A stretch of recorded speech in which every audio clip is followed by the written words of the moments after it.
Many YouTubers who end their careers tend to follow three set paths, whether it's by choice or caused by unwanted circumstances making the choice for them. Mainly, the three set paths I see retiring YouTubers follow are of a peaceful exit, a dramatic one, and a final way of exiting, completely vanishing off the platform to never be seen or heard from again.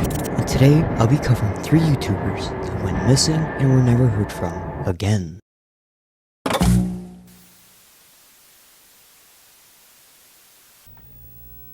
The first case I'll be covering is of an older YouTuber called Paranormal Lana, or Alana G. She created her channel on August 24th, 2014 and began posting videos within the horror community, as she amassed 50,000 subscribers in just 1 year, becoming a well-known horror creator at the time. The types of videos she would post would be of scary stories, theories, and real-life murder cases. She would also go on to talk about cases such as the Bleeding House, the mystery of Kendrick Johnson, and the video that she was most known for, the true scary story of the death of Elisa Lam. Her style of videos she would do were rather simple but good, as fans would describe her content as interesting and entertaining. Unfortunately, on September 3rd of 2015, she had completely shut down her channel and many other social media sites she had at the time, confusing not only her fans but the whole horror community as well. But why did she disappear?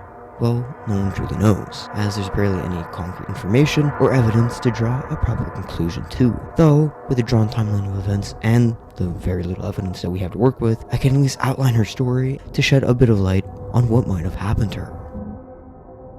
Our timeline begins sometime in late August of 2015, 1 month before deleting her channel. A content creator that goes by the name of Rainbot had reached out to Alana to see if she was interested in working on a collaboration video together. According to Rainbot's video discussing their short interaction together, goes on to state that she, at first, was very ecstatic to work with her. As a result, they would keep in contact until the end of that month. This would be the last time they would keep in contact with each other, as more pressing matters would occur shortly after their interaction. As the following month, in early September, about a week after talking with Rainbot and roughly a couple days before completely going dark, she had tweeted out a series of highly concerning tweets related to her safety. Had a pretty scary stalking incident, so unfortunately, I'm having to change the way I run my social media, no more Facebook. Along with another stating, I'm actually surprised it took a year for me to get my first violent death threat. Why are people dumb enough to post that stuff? This would be the last time we would hear from her, as she completely shut down everything and disappeared. In the following month, many YouTubers and fans would go on to speculate on where and why she left. The most common ideas people would come up with,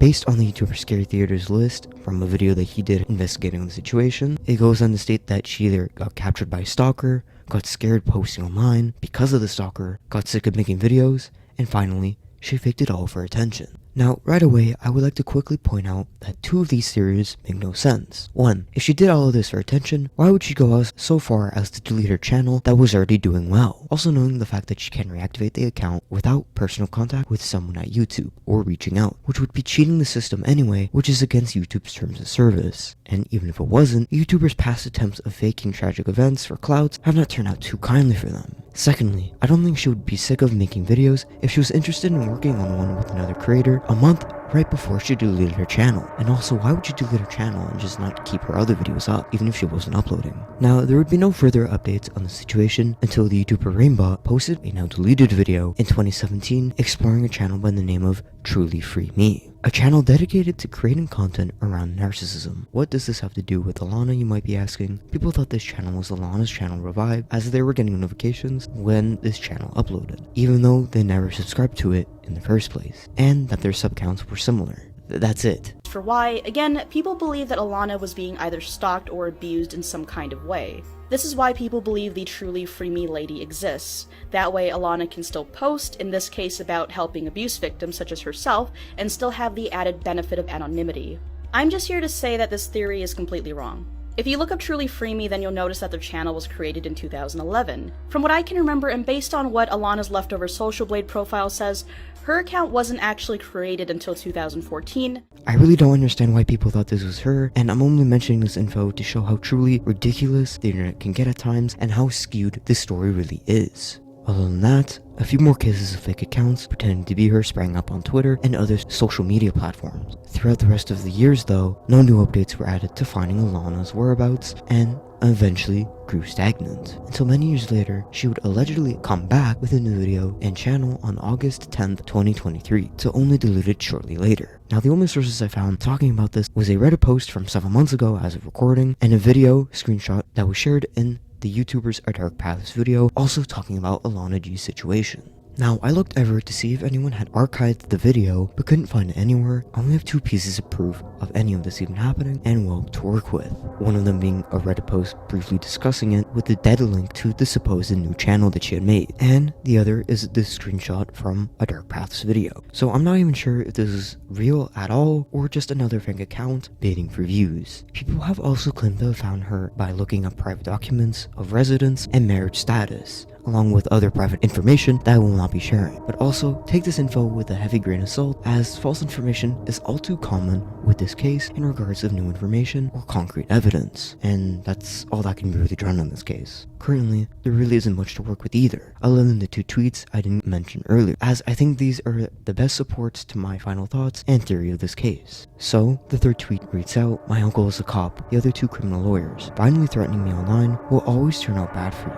The final one being a comment to regards of online laws changing and how people cannot keep getting away with such comments. So with this 3rd theory of the stalker capturing her can be challenged, as she most likely had the protection of authority, and it's safe to say that she most likely brought this situation to one of her uncles or the authorities. So the final theory remains, that in my opinion is most likely to be probable, though I believe she was not scared to come back if her short return in 2023 was true, but rather at the time she was advised to clean house and stay off the internet for a while by one of her uncles or the authorities for safety, and just stayed like that until life most likely took over or got in the way of her trying to come back to YouTube, if the info from her found documents of marriage and other recent findings are also true. So overall, there really is no clear conclusion to this case. There isn't much left to discuss on it. On to the next one.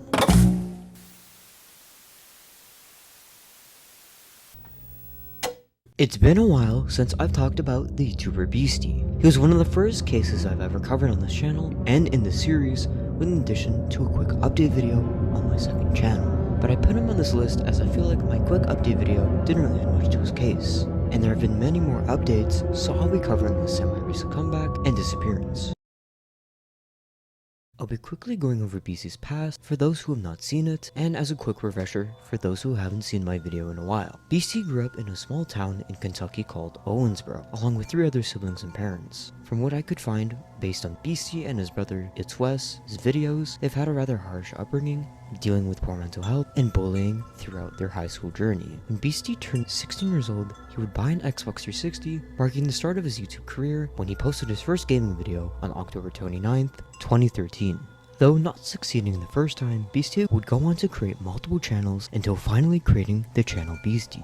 Beastie would go on to post storytime-like videos along with reaction commentary until completely switching to that style of video and seeing greater success and eventually growing a strong and healthy fanbase due to his very blunt and humorous approach to these videos that were somewhat similar to what Leafy did at the same time, with making cruel jokes and commenting on certain videos and people featured in them, but would lace them with real and genuine criticism. Beastie would go on to create 2 other channels, one similar to his reaction style of videos, but would focus more on the traditional side of reaction videos, and the other being gaming videos that, in my opinion, were his best style. Beastie's channels would do well enough to grant him the ability to move out from his parents' house and into his own, though this would be the start of a new trend of constant short and long breaks from posting videos, as he would move a total of 6 times when he was still posting videos, and becoming a bit of an inside joke within his community. Now, in the year 2017, Beastie would face his first bump in the road post-moving with the famous adpocalypse that occurred on YouTube, causing a lot of creators to see a massive nosedive in revenue if they were part of the partner program. This would affect Beastie financially, as he would stay in a Q&A video that he struggled keeping up with his bills and rent. For the next 2 years, Beastie would go on an attempt to make his roast style of reaction videos, but eventually stopped and abandoned his main channel due to the adpocalypse and YouTube tightening the rules, so much to the point that it wouldn't work for him financially anymore.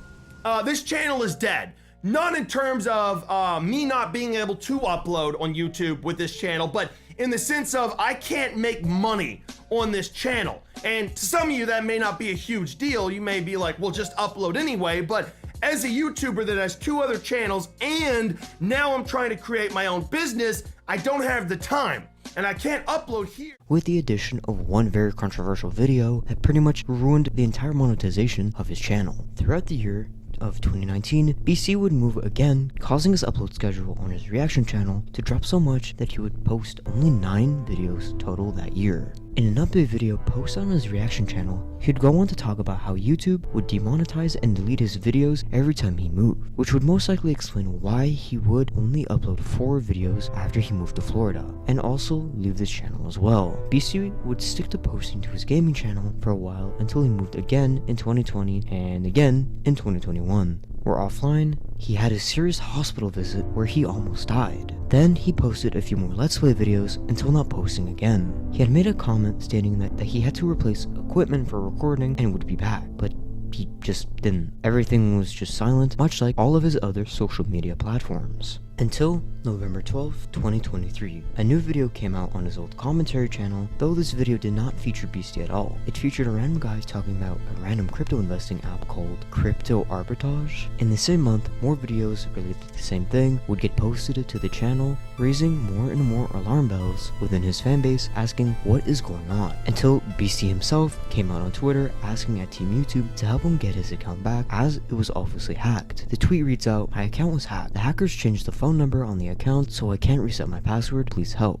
With the official YouTube account replying with, "So sorry you're having to deal with this. First, we will need to get some quick info from you, then we'll contact you with a specialist team who helps restore account access. Follow us and we'll be able to DM you the info you need." And then Beastie replied with, "Thank you, very much appreciated." And that's it. The other videos on the channel got deleted except for one that's been up for the last 5 months. The channel had also had a drop in subscriber count from 900k subscribers to 896k, with nothing else changing or happening. It's honestly so strange that he hasn't made an update video or tweet on the situation. Perhaps he's still dealing with the situation, or like he says in most of his videos and comments, he's just too lazy to do so. But it's such an odd pattern of posting constantly to then move and not post for large amounts of time, as this habit grew to be longer and longer. And to be honest, is that he probably just got tired and moved on in life, and that's probably the reason for most channels to stop posting. It just gets boring or impossible at times to keep going if you want to gain money from it, and YouTube just simply doesn't allow you to do so.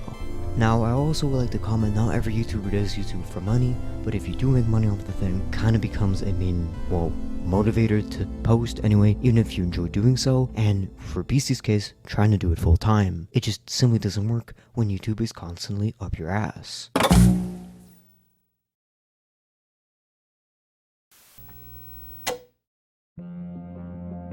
The channel The Speedy Diver was rather a unique channel that blew up back in the day, considering the content he did. Speedy Diver would surround his content around the concept of dumpster diving. Though he would focus on the once thriving company, GameStop, he would go onto their locations to record these videos and attempt to find, well, anything. The bare simplicity of this content was a perfect formula for Speedy to amass over 1 million subscribers and a cult following. His channel was also unique in the sense of how consistent he was at recording and digging into God knows what for 7 days a week. It was quite addicting to watch him look through random shit until actually finding something good. Speedy Diver would post consistently for many years with lots of good finds, and at times some really concerning finds, such as in Dumpster Diving episode 346, he would go on to find a firearm. Tippy top, I think it's starting to rain. Oh, I hear the rain. But either way, broken Xbox One case. Is that the rain? Yeah, it's definitely the rain. I think it's the extra rain on the things. What do we have down in here? This is a... Whoa. Thankfully unloaded, but it just goes to show how random and eye-catching his content was for viewers to watch. At other points, he would find expensive devices and equipment. Some workers at these locations would also figure out that he would go and dive at their work locations and leave them notes on bags. This one's taped as well. There's a piece of tape right there.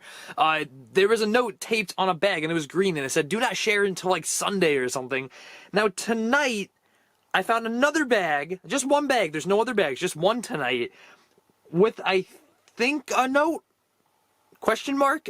Which is honestly pretty creepy and dangerous, considering He does not use much protection when diving or digging into these bags and dumpsters. Though, Speedy Diver would stop posting consistently in early 2020 when he stopped posting for 2 weeks. He then dropped a video 7 days later talking about why he left. Now the main reason why I left was because it was just too much. Okay, it's kind of hard to explain in a way, but there's a couple reasons. But the main reason is that, like, it happened to be a good time just for me to take a break. Now, the main takeaway reason for why he left was that at the time, the COVID-19 pandemic had been in its prime, and due to the lockdowns, social distancing, and well, not having the ability to pretty much touch anything at risk of catching it, stopped him from making content as a whole, with the addition to sharing his thoughts on how he thinks social media is not the best anyway, and why he takes breaks from posting in general. Later in the same year, Speedy left again for 2 weeks due to needing a break from posting content and a private life emergency, which lasted a good 6 months until coming back with another update video stating he would fully come back. But because of the pandemic and another challenging factor of GameStop's stores losing business, it became harder for him to record these videos, as according to an article posted by Routers, it goes on to state GameStop's total revenue as a whole came from $2 billion in 2019 and dropped to $1 billion in 2020. With the extra layer of damage highlighted by GameIndustry.biz, claiming additionally, GameStop announced it had officially closed 462 of its retail locations by October 31st, a number the company had continued to increase with each earning call last year. GameStop closed 321 locations and projected at the end of 2019 it would close many more in 2020. By last quarter, it had closed 388 and projected to close between 400 and 450 by year's end. With the pandemic and the drop of GameStop's locations, it's no wonder why Speedy Diver would stop uploading and even attempt to dive in other store locations. But probably the saddest and biggest blow to Speedy Diver's consistency of uploading would be the tragic loss of his pet cat in the time of his 6-month absence. With all of this happening in such a short period of time, it might explain why Speedy Diver might have just left YouTube for now, or for good. As he would explain on his Twitter account in late 2020, I know I haven't talked in months, but I thought I would let everyone know it's really hard for me to get back into YouTube and social media right now. I'm trying to every day, but can't seem to find the right words to say.